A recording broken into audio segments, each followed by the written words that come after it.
Right, quiet please, David, everyone.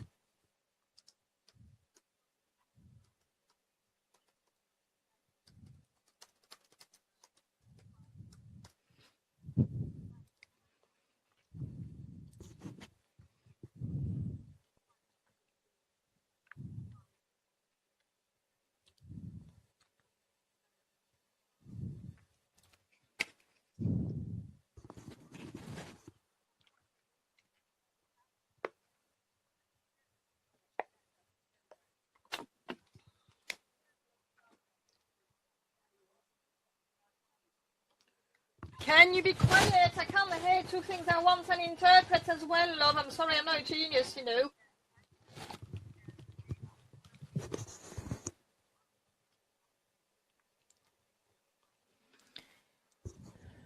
Donc voilà, le micro fonctionne maintenant, je reprends. Pour ce qui concerne les paradigmes constructifs, on va analyser l'axiologie premièrement. Donc ce qu'il faut, c'est avoir des représentations équilibrées, avoir une relation avec un bon rapport dans les communautés où les évaluations sont effectuées, pour qu'ils se sentent à l'aise, qu'ils puissent partager des informations les concernant. Ceci nous conduit à l'ontologie. Dans le cadre de ce paradigme, il y a les réalités multiples, sociales multiples, qu'il faut essayer de saisir. Donc on ne peut pas le faire par un chiffre particulier, mais on peut voir ce qui est perçu comme réel. Il y a des hypothèses épistémologiques qui sont présentes, qui nous permettent d'analyser la réalité. Et pour pouvoir recueillir ces données, il faut faire des choix méthodologiques qui sont centrés surtout sur les approches qualitatives. Mais comme j'ai dit tout à l'heure, il faut utiliser les données quantitatives et aussi des essais, des contrôles non randomisés. Il faut aussi tenir compte de la culture, des situations culturelles où ces situations ont lieu. Donc plutôt de savoir si ce programme, tel ou tel programme a fonctionné, ou s'il a fonctionné mieux que d'autres choses, on utilise des questions qualitatives pour, au début de l'évaluation, pour savoir si les procédures de recrutement ont fonctionné, pour pouvoir atteindre la population. Est-ce qu'il y a des entraves qui sont présentes? Donc si, comme vous le voyez, la nature de ces questions est différente que de seulement savoir si les choses fonctionnent. Il faut savoir si l'intervention a correspondu à la population ciblée.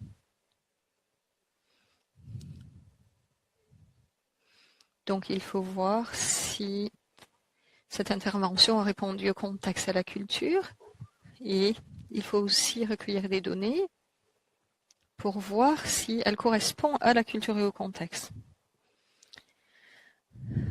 Voir si la diversité a été respectée, si elle est présente.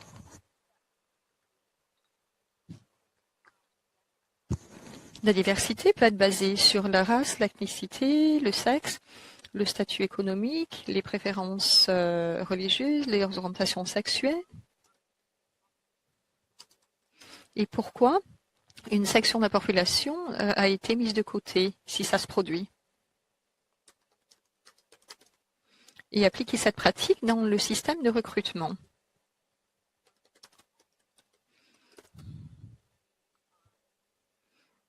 Donc, quand on effectue le recrutement, il faut voir si on respecte ces critères-là, voir si la population cible et donc sait à quoi elle consomme,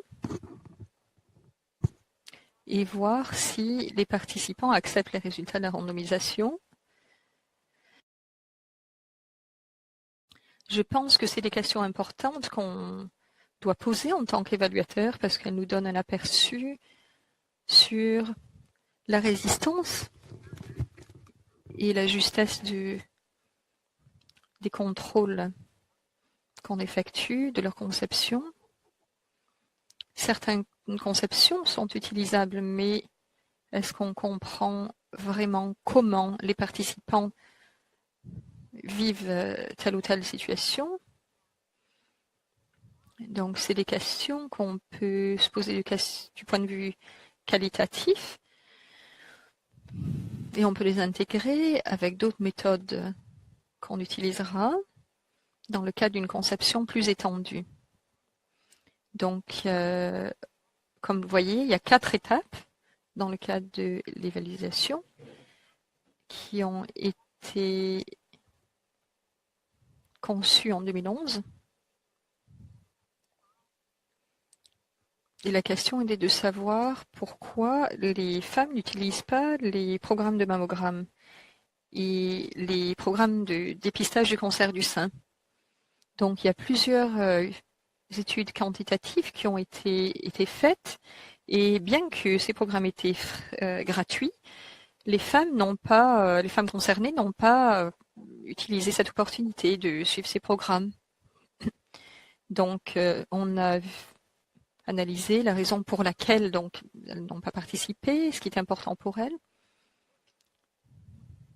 On a analysé leurs expériences et on a eu donc des groupes de travail, des observations de femmes qui essayaient de s'engager dans ces services.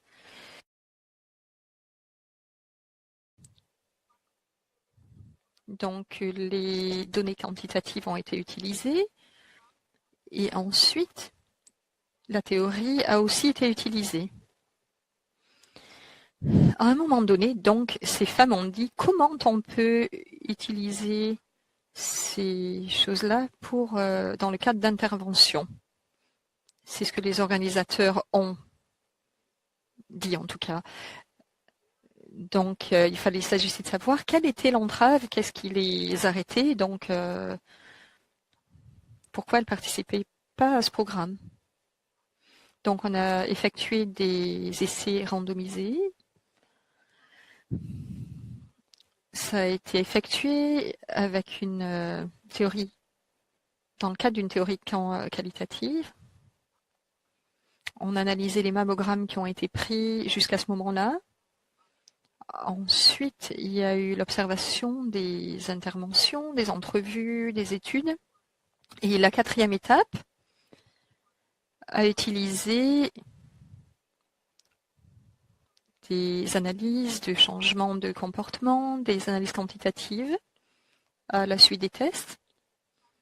Donc tout ce qui s'est passé a été analysé et il y a un élément très fort qualitatif donc, surtout à l'étape numéro 3 qui analysait ce processus. Donc ceci, j'espère, vous donnera une idée des études qui se basent sur la qualité plutôt que la quantité. Donc plusieurs questions nous permettent de poursuivre des interventions particulières, voir quels processus sont suivis et pour avoir une meilleure compréhension, pour répondre aux besoins et aux expériences des participants.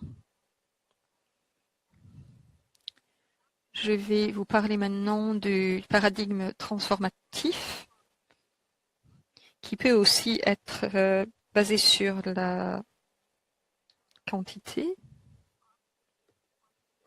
La qualité, pardon, mais la qualité, les données relatives à la qualité peuvent aussi être introduites à ce niveau-là.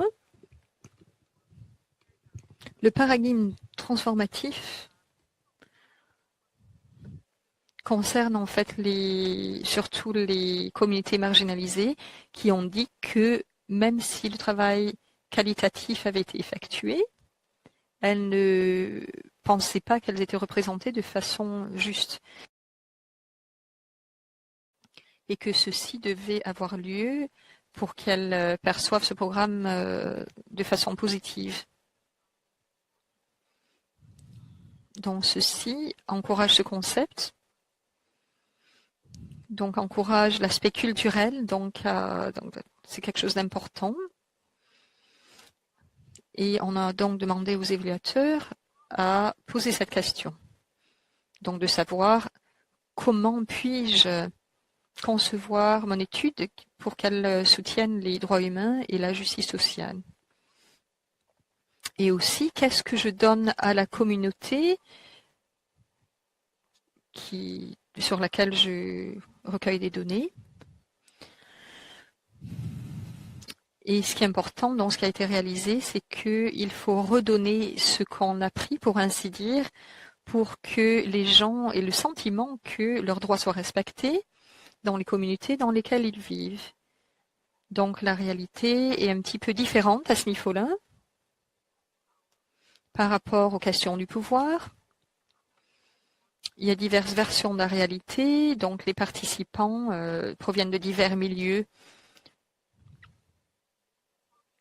sociaux, aussi de diverses économies, races, religions, handicap, etc.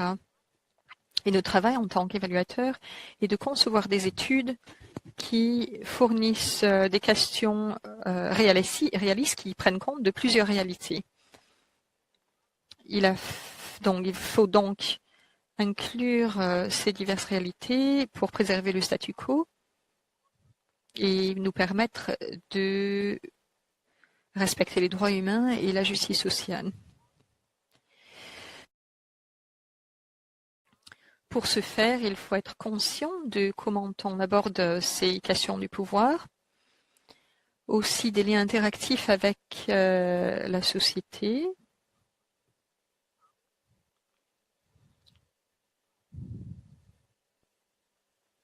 Ceci signifie qu'on inclut les connaissances existantes en portant une attention spéciale sur les divers groupes, pour les groupes qui ne sont pas inclus, et on essaye de développer des relations de confiance. La méthodologie commence par une logique qualitative. Il faut comprendre le status quo, en tenir compte des questions culturelles, qui doit être inclus, qu'est-ce que ça signifie de respecter les participants dans ce contexte. On a aussi des méthodes différentes qui sont utilisées, qui sont parfois ignorées malheureusement.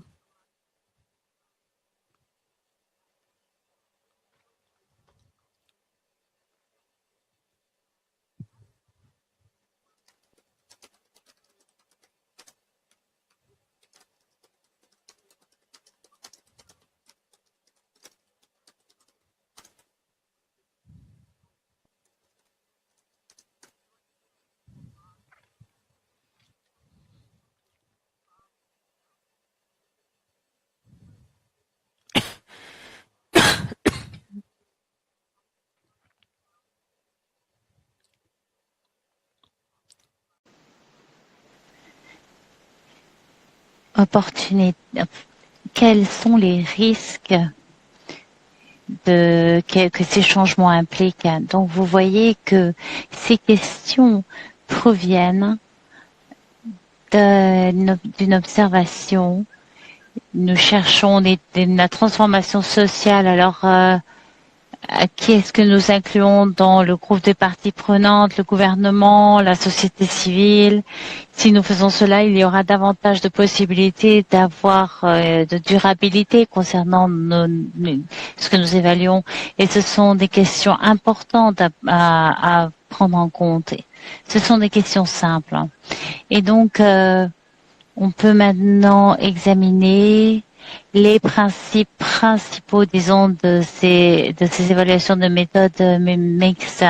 Reconnaître les relations de pouvoir, identifier les causes structurelles de l'inégalité et de la discrimination, parce que nous ne pouvons pas résoudre ces problèmes sans chercher à comprendre les causes structurelles, déterminer les impacts des programmes sur les personnes pauvres et les groupes qui font face à la discrimination. Il faut se centrer spécialement sur ces groupes au sein des communautés où nous travaillons.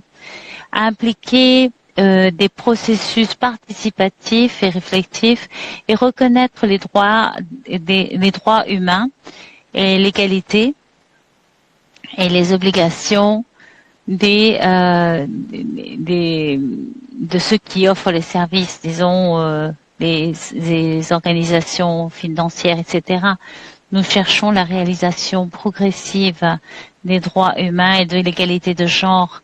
Si nous examinons les facteurs de contexte, eh bien nous examinons l'histoire du pays, le contexte politique, le gouvernement, la législation, le niveau de corruption, les organisations dans la communauté, les ONG, les universités, les agences, l'inclusion et l'exclusion culturelle, quelle est la base pour cela dans le contexte où nous travaillons. Quelles sont les structures de pouvoir? Est-ce qu'elles présentent la discrimination, l'oppression et l'idée de la résistance communautaire? Et je voulais vous montrer cette diapositive pour vous parler de l'importance du contexte. Parce que dans le développement international, surtout, nous pensons souvent que la solution à la pauvreté des femmes, c'est de s'assurer qu'elles soient éduquées, s'assurer qu'elles trouvent le moyen de gagner de l'argent.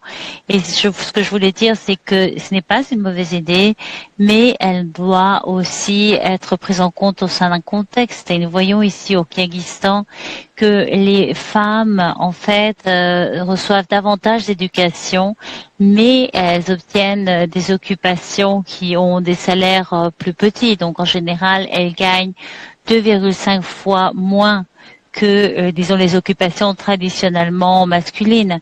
Et qu'est-ce qui se passe avec les hommes? Eh bien, les hommes sont au chômage et n'ont pas le niveau d'éducation des femmes. Et maintenant, ils souffrent de stéréotypes parce que l'idée c'est que c'est l'homme qui doit être celui qui a le plus d'argent, qui gagne davantage d'argent, et donc maintenant il y a un taux de suicide énorme, 4 fois plus grand que celui des femmes, et les hommes se sentent véritablement menacés au sein de leur identité en tant qu'hommes, et donc il y a plus de conflits dans les familles, dans les sociétés. Il y a un manque de tolérance aux différences et plus de possibilités d'utilisation de force. Ça veut dire alors qu'on va pas éduquer les femmes?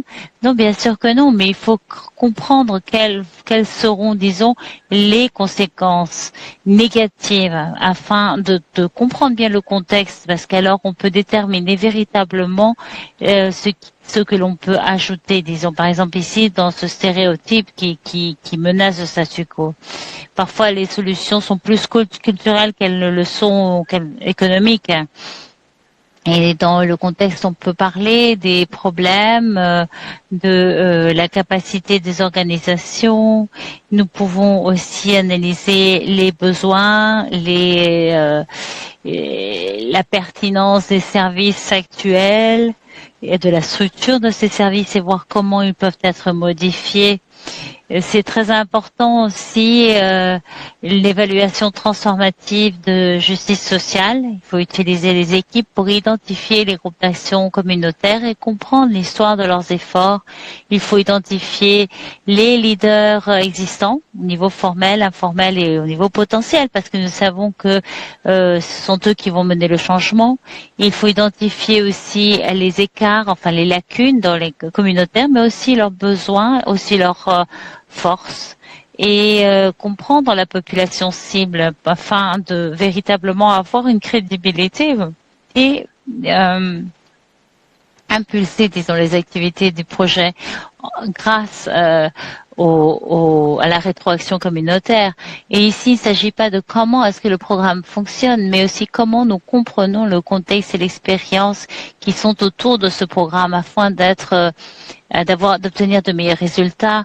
Et donc, il faut être en position de présenter un défi aux théories du changement de présenter les théories du changement, d'expliquer qui a le pouvoir de définir cette théorie de changement, quels sont les différentiels de pouvoir en utilisant cette expérience sur le terrain du personnel et des participants et en utilisant les théories psychologiques et sociales sur le changement de conduite ou de comportement.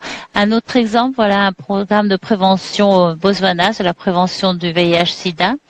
Et ici, nous avons utilisé cette méthode mixte pour l'évaluation. Et dans ce contexte, l'Université de Botswana a reçu une subvention pour développer un programme pour la prévention de la transmission du VIH/SIDA au Botswana entre les jeunes. Ils avaient un partenaire à l'université des États-Unis. Et ici, nous voyons comment l'étude a été orientée de manière quantitative. Et à la première étape, les personnes du Botswana ont rassemblé une équipe qui était vraiment très, très diverse. Il y avait des personnes qui provenaient de l'université, des écoles de santé publique, des églises, des groupes communautaires.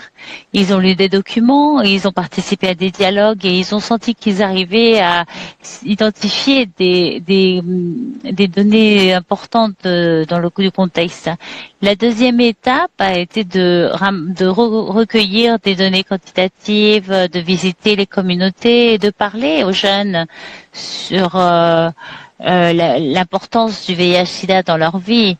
Les jeunes ont dit qu'ils ne l'appelaient pas le VIH/SIDA, ils l'appelaient la maladie. Ils n'en parlaient pas directement, ils en parlaient directement par le biais de chansons, de paraboles, de métaphores.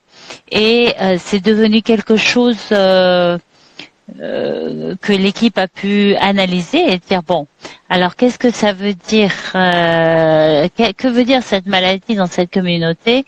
Et ils ont pu trouver que la jeunesse avait un sentiment de tristesse car les gens qu'ils connaissaient étaient morts ou étaient en train de mourir, leurs parents, leurs oncles, leurs tantes, leurs maîtres, leurs cousins, ils avaient tous des pertes dans leur famille et donc ils se sentaient véritablement tristes. Et une autre chose qu'ils ont dit, c'est qu'ils ne sentaient pas qu'ils avaient véritablement un avenir parce que ils voyaient les gens mourir et ils disaient bon, eh bien, si nous n'allons être ici qu'un moment court, il vaut mieux avoir des relations sexuelles puisque ça nous fait plaisir et de toute façon on va bientôt mourir. Et en ce même moment, donc ils obtenaient des données quantitatives en voyant les enquêtes sur les connaissances des jeunes, sur la prévention de la transmission et ils étaient en train de et dans la phase 3, il y a une intervention pilote et je vais dire et il y a une réunion entre les phase 2 et phase 3 et les personnes qui sont venues ont dit que la solution serait de donner aux étudiants des informations, des renseignements sur la prévention de la maladie en parlant de l'abstinence et de l'utilisation de préservatifs. Et les gens de Botswana ont dit, écoutez, à partir de notre analyse préliminaire dans la phase 2, nous savons que la plupart de ces étudiants savent déjà cela. Mais le problème, c'est véritablement la tristesse et la perception qu'ils n'ont pas d'avenir. Il faut donc changer cette intervention, il faut partir de connaissances et vers ce sentiment d'émotion, de sensation et de se préparer pour l'avenir en comprenant que les choix que nous prenons viennent vers l'avenir. Et c'est ce qu'ils ont fait. Excusez-moi. Et ils ont modifié cela, ils ont essayé plusieurs fois jusqu'au moment où ils ont eu une intervention qu'ils ont senti qu'elle était adéquate. Et c'était donc le début d'un essai, disons, aléatoire contrôlé. Après, bon, il y a une évaluation du processus.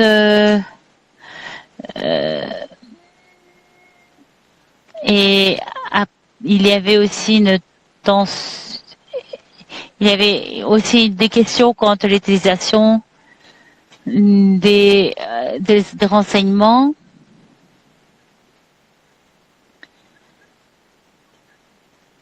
Et la raison pour laquelle ça marche pour nous, c'est parce que nous souhaitions comprendre notre contexte et donc nous allons partager avec vous la procédure que nous avons suivie, mais il faudra que vous le fassiez aussi dans votre contexte. Ici, nous voyons comment l'utilisation de l'information était utile pour mettre l'accent sur les droits humains, sur la justice sociale, pour analyser les relations de pouvoir asymétriques et l'université de Botswana dit attendez parce que vous êtes en train d'offrir une solution mais nous avons des données qui nous orientent dans une autre direction avec une intervention qui a l'air d'être plus adéquate. Après le plaidoyer entre les évaluateurs et les membres de communauté, rappelez-vous que l'équipe a formé des jeunes pour qu'ils puissent aussi s'adresser à d'autres jeunes dans d'autres communautés. Donc l'action sociale, les méthodes mélangées qui étaient appropriées du point de vue culturel. On a vu donc quelle était la manière appropriée, quelle était leur expérience du VIH/SIDA. Cela devait se faire indirectement par le biais de poèmes, de chansons, etc. Et bien. Et maintenant, à s'assurer que tout au long du processus, les informations sont utilisées. Il ne faut pas attendre le rapport définitif pour dire, vous savez, enfin l'intervention, ça marchait pas. Et au lieu de ça, vous incluez l'utilisation en demandant aux participants d'être des participants actifs, peut-être dans l'obtention de données, après les analyses.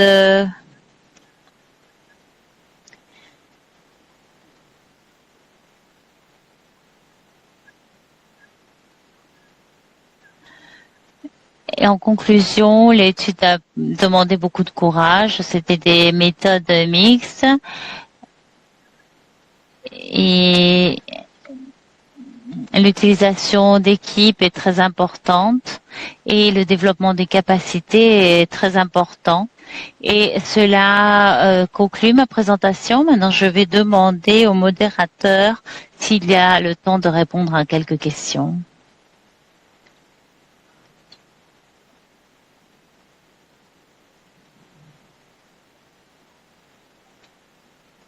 Merci Donna. Est-ce que vous m'entendez bien? Très bien. Merci. Alors oui, nous avons le temps de répondre à quelques questions. Nous allons répondre à 2 questions. Mais tout d'abord, Fassila Roussan qui demande si les méthodes qualitatives aident à comprendre la complexité. Et après, nous avons une autre question. Comment est-ce que les facteurs contextuels nous aident à expliquer les découvertes qui ont été obtenues à la fin du processus d'évaluation? La troisième question, avec la reconnaissance des relations de pouvoir, quel est ton conseil pour la conception pour ceux qui souhaitent appliquer des modèles d'évaluation transformatifs, de concepts comme la résilience?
La troisième question concernait les relations de pouvoir, je pense.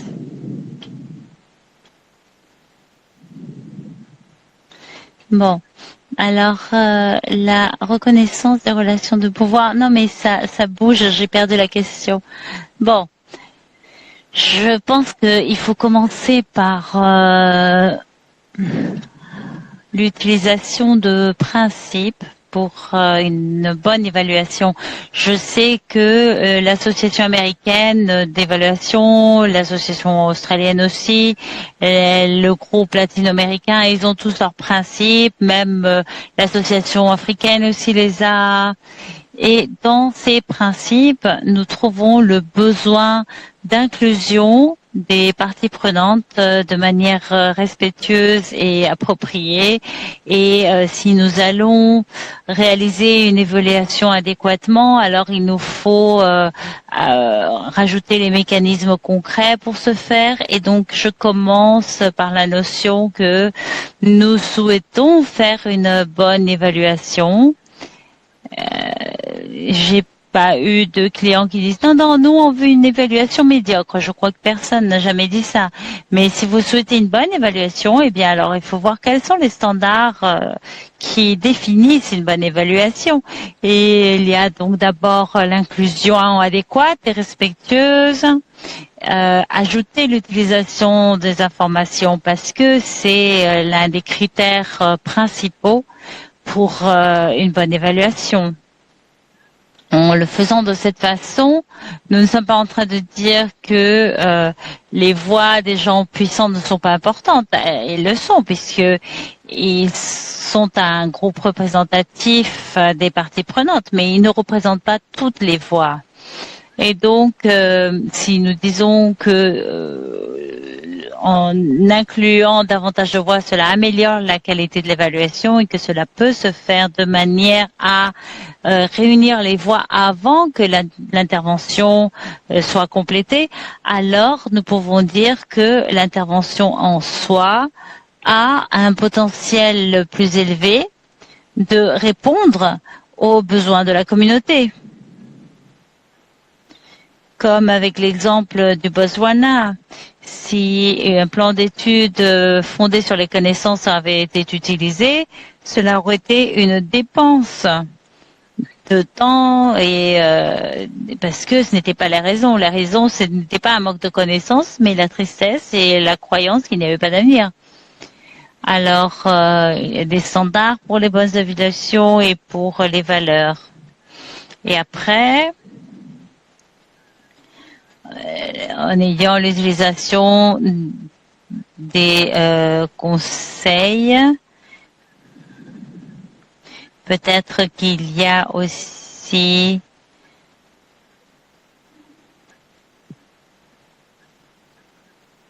peut-être que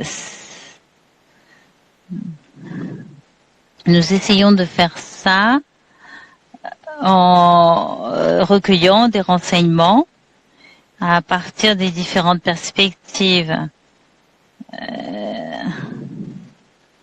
Si le Botswana n'avait pas dit nous ne pensons pas que ça a marché pour nous, s'ils avaient dit ça sans présenter les données qu'ils avaient recueillies dans la phase 2, ça n'aurait pas été aussi puissant. Et comment nous structurons pour l'inclusion et pour le respect.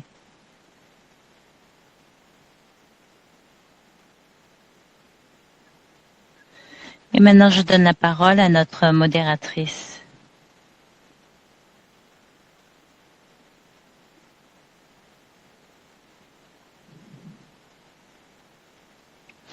Merci beaucoup, Donna, de ta présentation et de prendre le temps de répondre à nos questions. Je pense que c'était